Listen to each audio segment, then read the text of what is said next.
G'day ladies and gentlemen, boys and girls, welcome back to Aussie Starcraft, where we are casting games from Dreamhack Winter that concluded recently. We are currently casting Game 3 in a best of 3 series between Liquid Hero, our blue Protoss player in the bottom left hand corner, and Liquid Tasia, our red Terran player in the top left hand corner. The map is of course Frost, so 4 potential spawn locations, but our players have spawned on the top and bottom left hand sides. This is Game 3 in a best of 3 series. It has been a fantastic back and forward series between these two players. Very aggressive. I'm not spoiling anything, obviously. The Dreamhack overlay does show that both players did take one game each. Otherwise, well, naturally there'd be no third game. But also, these players very equally matched and very aware of each other's playstyles. You can see, particularly in the last game, as they were lining up for their various routes of aggression, you can see the other player already predicting it. So these two obviously very used to playing each other in practice, and certainly putting that to good use here in Dreamhack. So we're excited to see what they have for us in game number 3, and we'll see what shenanigans they come up with. So Liquid Hero going for a fairly standard gateway opener. It looks like Tasia likewise producing barracks. I highly doubt we'll see things like we saw in the previous games. We had Tasia doing things like trying to bunker rush. We also had Hero getting very aggressive with a quick stalker or two and a mothership core, trying to both really get at it from day dot and try and do as much damage as possible in the early game. Both these players very capable in every stage of the game, but Hero particularly probably known for his aggression, whereas Tasia very comfortable early, mid and late game. So both these players had a cracking good year in the WCS. Tasia particularly just absolutely steamrolling the competition. So interesting to see how things boil down at the end of the year, particularly in a post-patch environment. Small changes to the matchup include things like the Widow Mine's radius dropping, but doesn't affect this matchup nearly as much as it did, say, when as much as it affected, say, the Terran vs Zerg matchup, where the Widow Mine was a instrumental piece in trying to defend against the Zergling Baneling Muta. But we do have things like the Oracle, which have been substantially buffed, so we haven't actually seen Hero go for any sort of Stargate play or proxy Stargate or any sort of variant of it, so Hero obviously not too interested in making use of the Oracle at the moment, though we do have the fact that Hero's gone for no early units out of this gateway. The Mothership Core is finishing up now, so it should be able to protect this mineral line. We'll need a stalker underway quite shortly, and there it is now coming out of the gateway. So that Reaper though, able to pick up a kill, which is always bonus damage. The Reaper actually, its main purpose isn't doing damage, but it's to scout, so anytime you can get a worker kill with it, obviously very useful. Tasia getting a great scout out now by virtue of the fact that Tasia didn't produce any Marines behind that Reaper, so Tasia able to get it, Hero able to get a great scout of the main base, and this probe's going to try and get as much vision as he can before these Marines snipe him. Command Center almost finished up now in Tasia's expansion. Hero's own Nexi likewise finishing up, so both players going for the economic opening that we're used to. Second factory straight up out of Tasia, which is different to how Tasia's open traditionally. Normally does go for a factory after his first barracks and grabs a Widow Mine or two, but it looks like he's going for that tech lab, and this may be for a very quick stim time. Indeed, stim starting at 5 minutes 44, so we'll see that in about 3 minutes, so around the 8-minute mark Tasia will have stim done, and what looks like a substantial amount of Marines and Marauders, so 6 Marines already on the field, 2 more and a Marauder being produced at a time. And as soon as I say he's not going to do it, Hero does. He swaps from his robotics standard robotics build into a Stargate build. He is producing a first Oracle and chrono boosting that out. There are quite a lot of Marines in play, so 3 or 4 Marines is enough to stop an Oracle, depending on how well it's microed. These 6 Marines in the expansion is going to make life very difficult for this poor Oracle from Liquid Hero. So we'll see when and what Hero can accomplish with this Oracle. Hopefully he's keeping an eye on it, otherwise it may well fly to its very quick doom versus these Marines minigun. The 2 Stalkers going to put on some pressure at the same time at the front door. This Oracle nicking back and forth incredibly fast now. You see its movement speed of the Oracle is actually now 4, I believe. It's base movement speed. Yep, move speed basic of 4, so extraordinarily fast, very easy to put a lot of pressure on a Terran player, particularly when you can nick up into their main base and harass. We have a scan going down now. It's going to see the Twilight Council going down, so going to be very aware of what hero is up to, whether that's for blink or charge, he does not know. This Oracle's going to nick straight in the main base, grab 3 kills, and going to get taken out there by this phenomenally large marine count. So Tasia continuing to produce units out of these 3 bunkers. This is a substantial force. Stim pack almost finished up now, going to be done by about 8 minutes 20, +1 weapons also on the way. Hero trying to defend with trying to prevent Tasia from moving out with these 2 stalkers, but if he is not careful, he could find himself in dire straits very quickly. Stim on these marines could mean these stalkers die, and there is almost nothing left to defend these bases. So it looks like some more gateways going down, tucked into the corners for Hero. Another 3 or 4 gateways going down, and another Oracle moving out. So we can see Tasia did in fact stim straight through those 2 stalkers, and this is really going to put a lot of pressure on Hero. Hero has to try and defend this with quite minimal forces. Luckily that the production of that Oracle does force the Marines to stim back to the main base, and that's going to delay the push. That Oracle probably saved Hero's life, and you may think that's an exaggeration, but there's very slim defense. Most of these warp gates were still under construction. If Tasia had been able to push, then he would have been able to do critical damage to the front door of Hero. So that the threat of that Oracle certainly did a lot more damage than perhaps its 4 kills might indicate. Able to snipe that missile turret, so Tasia actually doesn't seem to have noticed that missile. Now he has. He's going to finish completing that to try and prevent this Oracle from doing any more damage to his mineral line. Tasia moving out with these forces. Hero has to be very careful here. If he prematurely photon overcharges, these can actually be picked up in the medevac and moved into the main base. So you've got to be very careful. That's why Hero's moved his force up to the top of the ramp, so that if these guys do pick up in the medevacs, they're in a position to stop them before they unload. First High Templars are on the way for Hero. Feedback would be nice on these medevacs, but not quite enough health to actually pick the medevac off. Big group of Marine and Marauders. Will they move in for this expansion? Yep, big stim forward. They are going to force that back with a few force fields from the sentries. Nexus continuing to rack in a few kills. 4 kills now. Almost 5 kills there on the Nexus, so that's going to do a fair bit of damage to Tasia, but Tasia is actually in a position where he could lift straight into the main base if he decide. Well, Storm, they're running back through it. Unfortunately for Tasia, is going to put most of those units on low health. Stim forward for these Marauders. They're going to try and snipe the High Templar, which will merge into an Archon.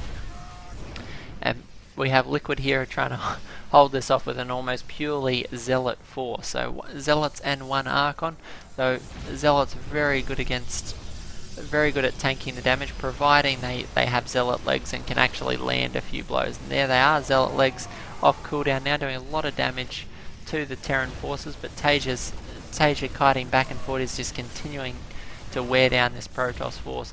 Almost enough energy for another Storm, and a Storm will do substantial damage to this force. If he can land, it could well be the end of this aggression.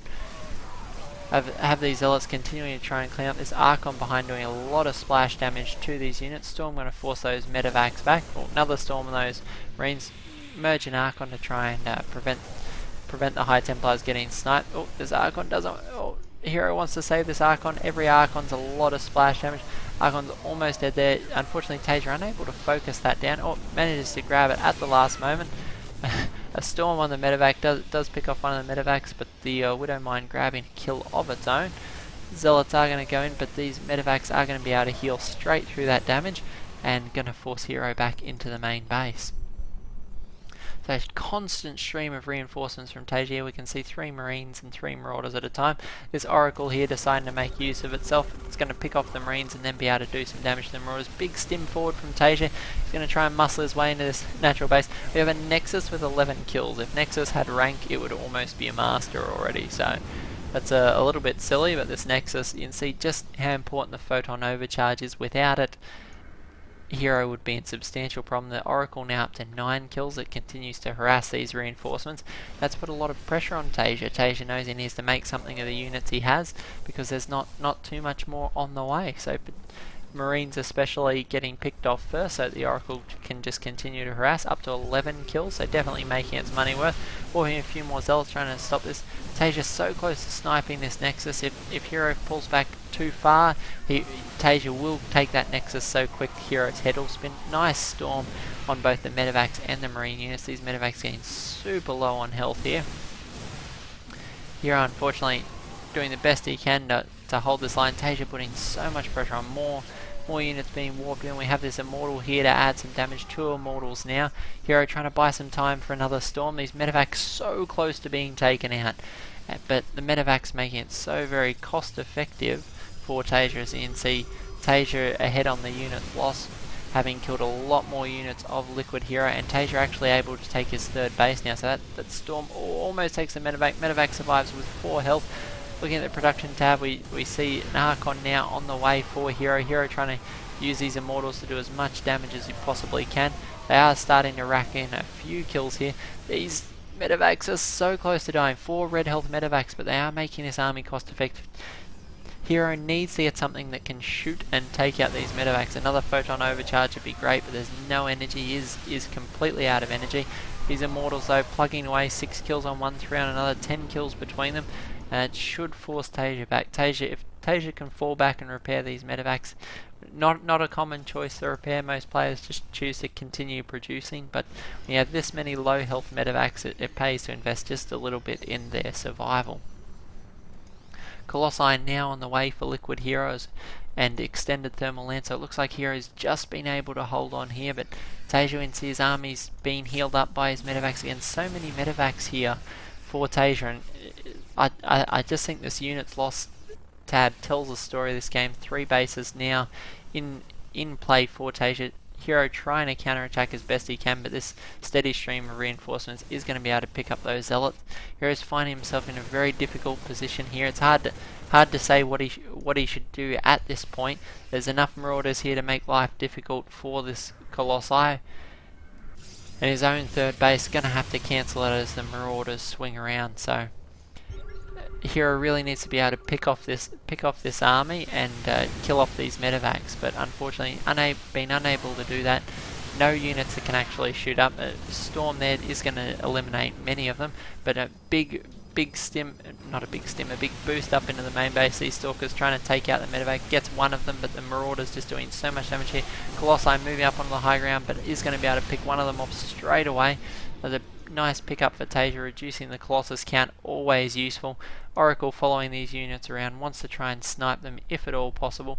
Archon going to get a few shots off, trying to get the Archons right underneath. 2 shots, 3, takes off a Medivac full of units, and that's a very helpful for Hero. More reinforcements swinging down, 4 more Medivacs on the way, as well as Hellbats now being produced by Tasia, so these are going to be very useful for tanking Zealot damage and actually doing damage to Zealots as well. So Hero trying desperately to stay in this game, but the macro machine of Tasia is now in play. 3 more barracks, another reactor, and 2 tech labs coming up. We're going to have 5 Marauders at a time in production.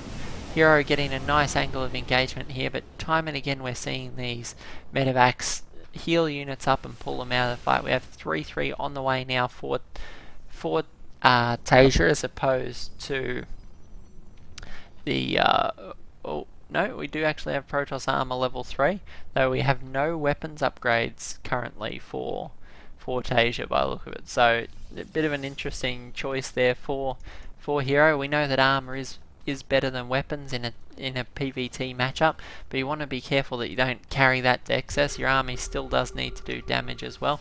Now our army's actually, oh no, these High Templars are going to get caught and picked off. They're forced to storm early. This could prove pivotal. This army that Hero wants to be aggressive with, unfortunately, is going to get caught between two Terran forces. Could be pincered here. We have Tasia moving into position behind. Colossus is alive, but it goes down now to those Viking storms on the main Terran force. And the second force from Tasia moves in a beautiful pincer movement. These Immortals being caught between the two forces. One Immortal down, two Immortals down, third one down. We have two Archons left as the bastion of the Protoss forces. Unfortunately, looks very bad for Liquid Hero as Tasia gets a beautiful maneuver. Hero getting a bit frustrated with the engagement. Knew he had to do some damage, but unfortunately being caught between those two forces. His third base only just up now. Tasia's been mining for some 5 or 6 minutes. His third base almost half mined out, dropping 5 mules there. Income substantially better for Tasia than it is for Hero, and this is looking very dire for our Protoss player, Liquid Hero. What can he do to try and stay in the game? The upgrade's just too good from Hero. Is Archons are doing a lot of work here, but they are getting separated. One Archon almost picked off by the Marauder. One more shot will kill that Archon. Indeed. Oh no, there it goes. A few more shots than one, it would appear. A few High Templar up here. Can the Storms make a difference? If anything can do it, Storms can. Well, the Zealots tanking damage, but it's not enough. There's not enough energy on the High Templar. They need two more energy. 2 seconds, 1 second. They're good to Storm now if he can just get Tasia in position. Or that Storm just a bit premature. But the second Storm's much better. Third Storm could do substantial damage to this force, but Tasia's micro is just so good, dodging the Storms like a boss. We're down to 6 Zealots, and as you know, Marines and Marauders with Stimpak and Kite Zealots all day long. Archon's going to get picked off as well, and Hero forced to tap out of that game. So Tasia will take this series narrowly, 2 games to 1, and progress into the following round of this tournament. So once more, that was Liquid Tasia versus Liquid Hero from the round of 8 at Dreamhack Winter. Fantastic series between these two players. Hero playing very well, but Tasia seemingly unstoppable at Dreamhack. Hope you guys enjoyed the series. Go ahead and share it with your friends on Facebook and Twitter. We will be throwing them all up on the channel today and following this up with some more series from Dreamhack Winter. So plenty of StarCraft coming to you on the Christmas break. Tune in here at Aussie StarCraft. If you haven't subscribed yet, by all means hit that subscribe button. We love to have you as regular viewers, and you'll get updates whenever we upload. So hit that subscribe button, and we'll catch you all in the next cast. Thanks guys.